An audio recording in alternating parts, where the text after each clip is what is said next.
1 2 3 4 5 6 7 8 9 10 হ্যাঁ দেন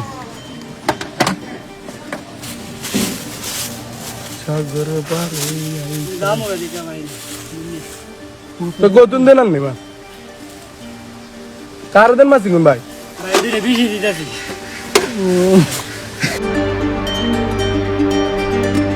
একটু অসতর্কতাই হতে পারে যেন প্রতারণার ফাঁদ। সামাজিক যোগাযোগ মাধ্যমে সবাইকে এই প্রতারণার সম্পর্কে অবগত করেছে, যেখানে ভিডিওটিতে দেখা যায় একজন মাছ বিক্রেতা ক্রেতার সাথে প্রতারণা করতে গিয়ে ধরা পড়ে গিয়েছে।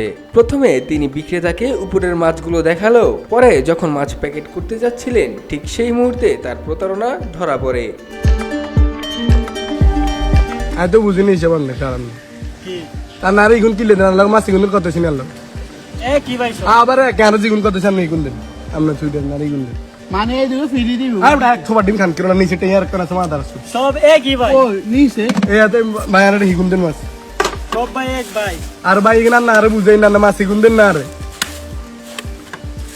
ভাই সব এক যিনি এই ভিডিওটি করছিলেন তিনি বেশ সতর্ক থাকায় বিক্রেতার প্রতারণার কৌশল খুব সহজেই ধরে ফেলেন। বিক্রেতা প্রথমে বড় মাছগুলো দেখালো, পরে মাছ প্যাকেট করার সময় নিচে থাকা ছোট মাছগুলো দিতে যাচ্ছিলেন। ঠিক সেই মুহূর্তে ক্রেতা এই বিষয়টি নিয়ে বিক্রেতাকে প্রশ্ন করে ওঠেন। পরবর্তীতে বিক্রেতা যখন ক্রেতার সাথে পেরে না ওঠে তখন তিনি উপরে থাকা বড় মাছগুলো প্যাকেট করে দিয়ে দেন। ভিডিওটির দ্বারা অনেকের অনেক উপকারী হয়েছে। মাছ বিক্রেতাদের এমন প্রতারণার কৌশল হয়তো অনেকেরই জানা ছিল না। আনানো মাছ একটা লাগদেন না নিচে টের গুণ দেন এই গুণ দেন আমরা দুগা বাটি লাগদেন বালিকা দেয়া ভাষা বের ভাই কিন্তু করতে করতে আমরা মুক্ত হইছি আমরা আইছেন আল্লাহ আরে বুঝা তো জানা হয়তো